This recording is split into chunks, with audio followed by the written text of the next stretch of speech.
Enterprise Edina is brought to you by the Edina Chamber of Commerce.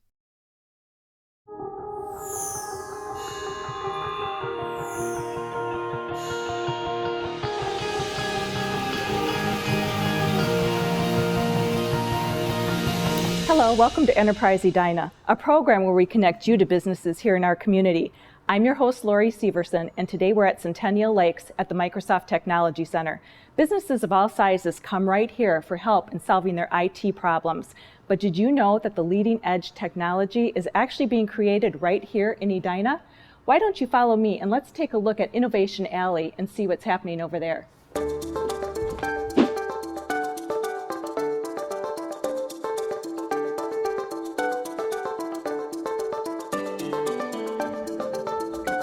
Joining us today is Todd Van Nerden. He's the Technology Director here at Microsoft. Todd, thanks so much for joining us today. Well, thanks, Lori. You're very welcome. We're on Innovation Alley. Can you give us an idea of what goes on Innovation Alley and what it's all about? Sure. Innovation Alley is where we really try to get people to think a little bit differently about how they do things with computers. How do we make it more dynamic? How do we really liven things up? The hot new technology. Absolutely, absolutely. Can you give us a little idea of what you have going on here? What are Sure. some of the new enterprise technologies you're working on? Sure. So the first thing we're going to start with here is a Kinect Sensor. What we're seeing here on the screen is actually what a Kinect Sensor actually does see. So if you look closely, you can see it knows where my elbows are, where my wrists are, where my head is, where my shoulders are, where my feet are. It also understands where I'm talking. So as I move left and right, it actually can triangulate where my voice is coming from. So now imagine you go into a retail experience and suddenly, instead of looking for a kiosk, the environment actually can see you and starts to interact with you. Now, you were talking about the average Edina resident who goes to Southdale or the Galleria or they're Right. shopping on 50th in France.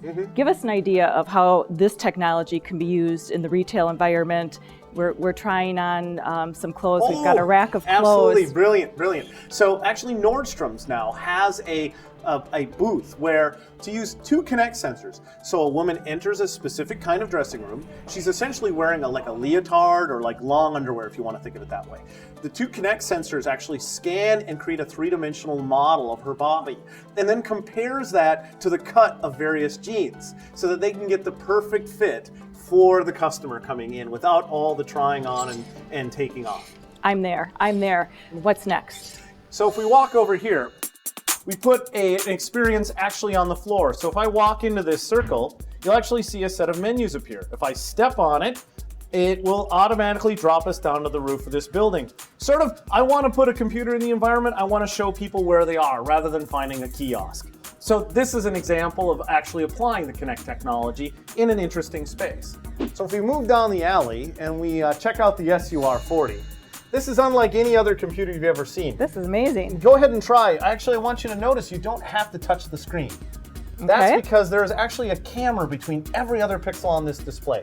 Now, why in the world would you want to do that? Well, imagine a retail space. You take a product off the shelf, they put it on here, and instantly you get to see other information. Oh, I'll take that car. Oh, that car is nice. Go ahead and select the raw image visualizer here. Okay. Now, what I want you to do is put your hands down on the device. You'll actually see a sort of a ghost image of your hands, right? I can place down my ID badge and we can see the form of my ID badge, or I can see barcodes. So again, the idea is to take the physical world and make it an extension in the digital world. And I can search. You can search, you can Bing, absolutely, because that's one of the things you want to do. So if you go ahead and pick, let's pick images and do flowers, for instance. Beautiful. In a second here, those will come up. Now, what's magical about this experience is the people on this side of the display are kind of second-class citizens. I can do my garden. Yes, absolutely. If I reach in and put my finger down, like I was on that side of the display, you'll see that the image is actually rotated to the user on the other side of the screen. That's great, Todd. So if you think this is cool, let's really go down the rabbit hole. Let's check out Discovery. Go on the other side of the table here.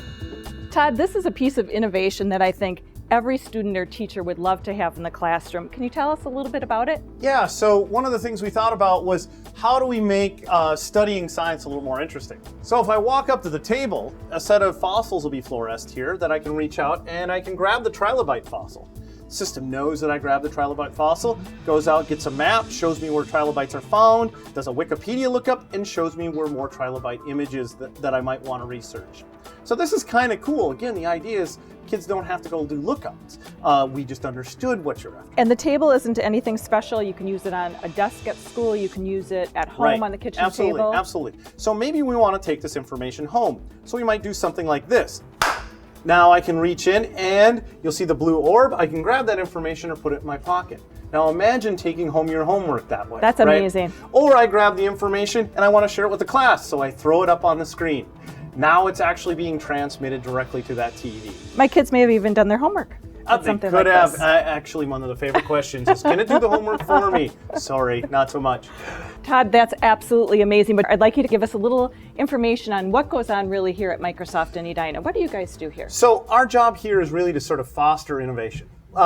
We work with companies of various sizes and shapes on new concepts, everything from what we call strategy briefings right down to proof of concepts. So we work with large organizations, big companies, as well as smaller organizations working on some interesting projects. And Microsoft chose Edina as the only location for Innovation Alley. What was the great reason question. in their decision? So yes, we are the only MTC of the 26 in the United States and the 40 of us worldwide that have Innovation Alley. The reason behind that is really twofold. One, we have a culture of innovation here in Minneapolis or in Minnesota overall, and specifically around Edina. We're looking at a variety of retailers, auto dealerships, those sorts of things that could benefit from advanced user experiences like this. So investing in this place was sort of strategic for us to do that. That's amazing. Todd, thanks so much for joining us on Enterprise Edina. We appreciate your time very much, and we're very fortunate to have Microsoft here with us in the community. Thank you for inviting us. You're very welcome. And thank you for joining us on Enterprise Edina. I hope you'll come back next month when we visit Interlochen Country Club. Their chefs are going to give us their secret recipes for some of their most famous dishes. Until then, enjoy Edina.